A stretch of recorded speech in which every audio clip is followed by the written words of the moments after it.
Hello friends, CKD stock market news channel में आप सभी इन्वेस्टर्स का बहुत बहुत स्वागत है। आज मैं जिस कंपनी की बात करने जा रहा हूँ उस कंपनी को बड़ा ध्यान से सुनिएगा, क्योंकि रिटर्न आने वाले समय में ये कंपनी अच्छा दे सकती है। चलिए बात कर लेते हैं वन बाय वन पे कि ये शेयर मैंने क्यों चुना। आज मार्केट कैप की बात करेंगे, 6,710 करोड़ का इसका मार्केट कैप है। इससे पहले मेरे दोस्त, मैं एक चीज़ कहना चाहूँगा कि कई बार इन्वेस्टर्स को डाउट होता है कि भाई जो मैं कंपनियां चुन रहा हूँ वो रिटर्न नहीं दे रहे हैं अच्छा। पर मेरे दोस्त, आप ये पाएंगे उन कंपनीज के अंदर पर वो कंपनीज गिरती भी नहीं है as compare to other companies. मैं पता लगा कोई कंपनी ऐसी लेकर के आ जाऊं कि जहां पर रिटर्न एक दो साल में तो तगड़ा बन जाए, पर उसके बाद कंपनी पता लगा वो पूरी तरीके से खत्म होते हुए देखने को मिले। तो मेरी जो पोर्टफोलियो है वहां पर, जो मेरा जो प्लेलिस्ट है वहां पर आपको कोई भी कंपनी ऐसी नहीं दिखेगी। मैक्सिमम मैं बात करूंगा, कोई भी कंपनी ऐसी नहीं दिखेगी जो लॉन्ग टर्म के पर्सपेक्टिव से उसका बिजनेस अच्छा ना हो या फंडामेंटल्स अच्छा ना हो। क्योंकि मेरा नजरिया होता है कहीं ना कहीं स्टॉक मार्केट के अंदर 15 से 20 साल इन्वेस्टर्स का रुकना। क्योंकि लॉन्ग टर्म में अगर कोई कहते हैं ना कि कछुआ भी रेस जीतेगा, खरगोश भी रेस जीतेगा, पर मेरा जो नजरिया है वो कछुए को लेकर के है। क्योंकि कहीं ना कहीं जो एज ग्रुप को मैं फॉलो करता हूं वो एज ग्रुप को फॉलो करता हूं करीब करीब 30 साल के ऊपर वाला। क्योंकि शॉर्ट टर्म में यकीन मानना मेरे दोस्त, आप हो सकता है कि एक दो शेयर से पैसा निकाल के ले जा पाओ, पर लॉन्ग टर्म में आपको एक कंसिस्टेंसी मेंटेन करनी होती है।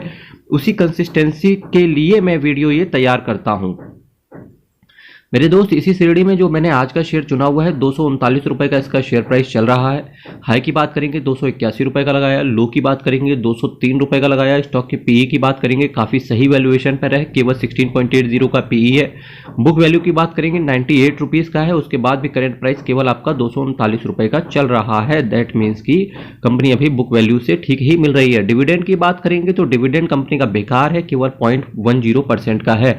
रिटर्न ऑन कैपिटल एम्प्लॉयड की बात करेंगे तो बहुत धमाकेदार है, यानी कि 20% से ऊपर है। और आपको एक चीज पता होगी कि जो भी कंपनी इंफ्रास्ट्रक्चर सेक्टर से रिलेटेड होती है, यानी कि मैन्युफैक्चरिंग, जो जो ये डैम्स वगैरह बनाते हैं, कंस्ट्रक्शन इंडस्ट्री से जो भी कंपनी बिलोंग करती है, वहां पर return on capital employed, return on equity को मेंटेन करना बहुत बड़ी मुश्किल की बात होती है। चाहे आप डीएलएफ शेयर को देख लो, या आप मैक्रोटेक डेवलपर्स को देख लो, या आप एलएनटी को देख लो, पर इस कंपनी ने वो कारनामा करके दिखाया है। रिटर्न ऑन कैपिटल एम्प्लॉयड इनका 20% से ऊपर है, और रिटर्न ऑन इक्विटी खराब तो नहीं है, 20% से कम है, लेकिन फिर भी मैं कहूंगा खराब नहीं है, क्योंकि पूरा इंफ्रास्ट्रक्चर सेक्टर का ही यही हाल रहता है।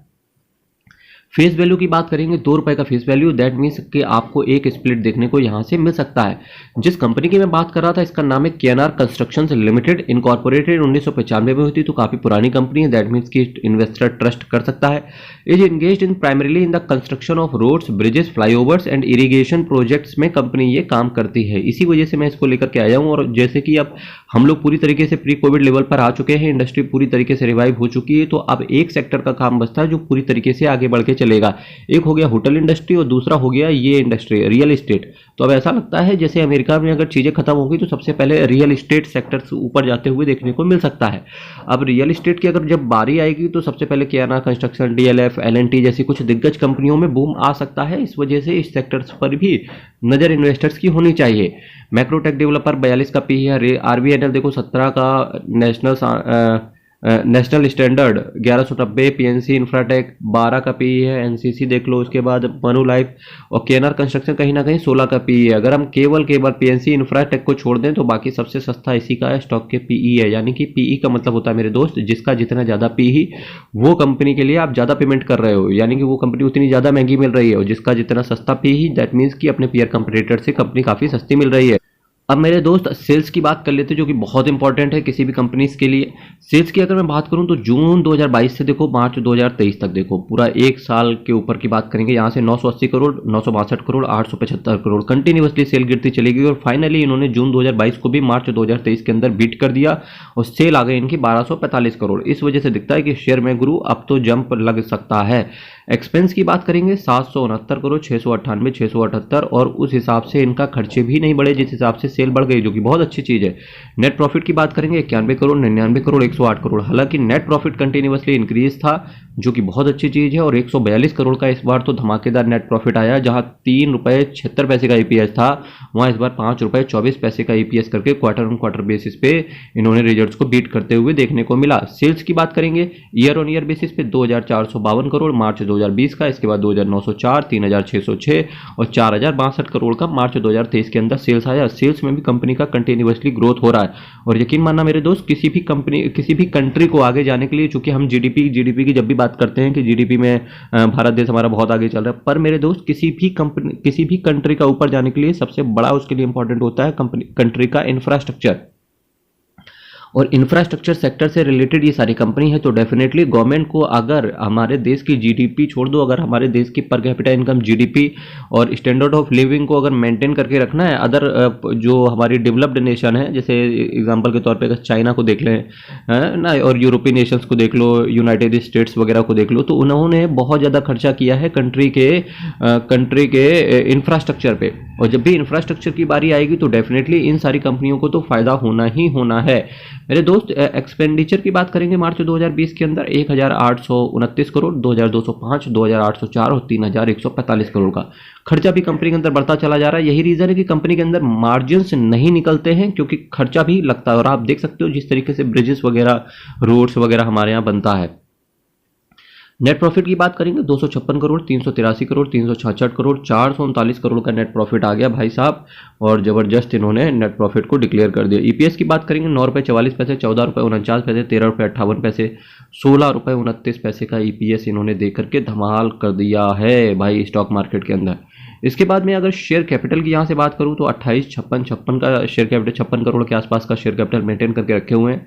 रिजर्व्स की बात करेंगे 1903 करोड़, 2263 करोड़, 2723 करोड़। रिजर्व्स में भी कंटिन्यूअसली पैसा जा रहा है। और किसी भी कंपनी के लिए ये बहुत इंपॉर्टेंट चीज़ होती है कि भले ही आप प्रॉफिट भले ही निकाल के ना ला पाएं, पर एक चीज़ आप जरूर करें कि रिजर्व्स में पैसे को इंक्रीज करते चले जाएं, क्योंकि फ्री कैश कंपनी के पास जरूर पड़ा होना चाहिए। लॉन्ग टर्म बोरोविंग्स की बात करेंगे, सबसे अच्छा काम इस बार इन्होंने ये किया कि जहां लास्ट ईयर इनका जो बोरोविंग्स थी 1372 करोड़ की इंक्रीज ही हो रही थी, वहीं इस बार कंपनी ने पे ऑफ कर दिया लॉन्ग टर्म बोरोविंग्स का। और अभी कंपनी के पास केवल 492 करोड़ का लॉन्ग टर्म बोरोविंग्स पड़ा हुआ है। यानी कि कंपनी ने अब ये ठान लिया है कि गुरु कुछ करके गुजरना है। तो और ऐसी चीज़ों के लिए इन्वेस्टर्स को बहुत बड़ा फायदा होता है, क्योंकि जब भी कंपनी लॉन्ग टर्म बोरोविंग्स को कम करती है, या कंपनी अपने रिजर्व्स में पैसा बढ़ाती है, या कंपनी डिविडेंड अच्छा दे दे, या कंपनी बैलेंस शीट को सुधारने के लिए काम करे, या कंटिन्यूअसली ईपीएस में इंक्रीज हो रहा हो, या कंटिन्यूअसली नेट प्रॉफिट के अंदर इंक्रीज हो रहा हो, तो होता क्या है कि ऐसी कंपनियां लॉन्ग टर्म के लिहाज से बहुत तेजी से आगे बढ़ते हुए देखने को मिलती हैं प्राइस वाइज।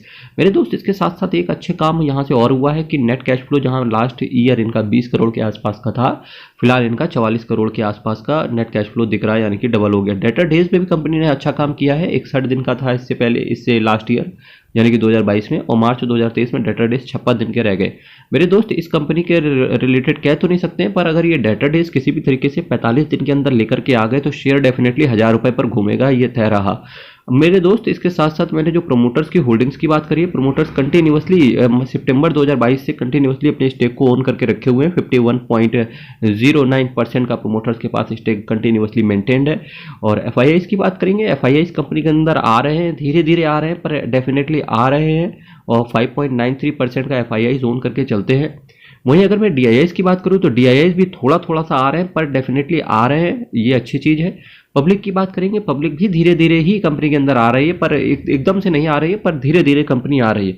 इनफैक्ट काफ़ी सारे इन्वेस्टर्स को तो केवल देखिए 8% पब्लिक का है, मतलब पब्लिक में केवल अपने देश की 100 करोड़ की आबादी में, 125-150 करोड़ की आबादी में केवल 8% लोग ऐसे हैं जिनको इस शेयर के बारे में पता होगा मेरे दोस्त। बाकी उसके बाद 2-4% और मान लो, 12-13% मान लो टोटल, क्योंकि 2-4% वो होंगे जिन्हें पता होगा लेकिन वो खरीद नहीं रहे होंगे। ठीक, तो ये चीज़ें हैं मेरे दोस्त। देखिए, ऑल इन ऑल बात करें तो केनर कंस्ट्रक्शन हर क्षेत्र में, चाहे वह ईपीएस के मामले में हो, quarter on quarter basis results के मामले में हो, ईयर ऑन ईयर बेसिस के रिजल्ट्स के मामले में हो, ईयर ऑन ईयर के बेसिस के मामले में हो, हर क्षेत्र में इसने बीट किया। डेटर डेज भी इन्होंने कम किए, लॉन्ग टर्म बोरोविंग्स को भी इन्होंने कम करने की चेष्टा करी। इसके साथ साथ इन्होंने जो कैश फ्लो है उस पर भी मेंटेन करके रखा। जो धीरे धीरे एफआईआईज की भी एंट्री हो रही है, डीआईएस की भी एंट्री हो रही है, कोई भी ऐसा इम्पैक्ट दिखता नहीं है कि जो इस शेयर को पीछे घसीट के वापस लेके जा पाए। मेरे दोस्त इस सारे शेयर के अंदर अपसाइड देखने को मिलता है। अब अल्टीमेटली फिर भी डिसीजन पेंडिंग रहेगा कि कब आना है इनको। एफआईआई जैसे ही आएंगे तो डेफिनेटली उनका पहला प्रायोरिटी केएनआर कंस्ट्रक्शन भी हो सकता है। मेरे दोस्त फिर भी अल्टीमेट डिसीजन आपका रहना है कि आपका पैसा है किस तरीके से आपको आगे बढ़ना है इस शेयर के अंदर। मेरे दोस्त यहाँ से मैं वीडियो को विराम दूंगा, कल फिर आपके सामने सेम टाइम सेम चैनल हाजिर होंगे। तब तक के लिए बहुत बहुत धन्यवाद। चैनल आप सब्सक्राइब करके मेरे दोस्त रख लीजिएगा।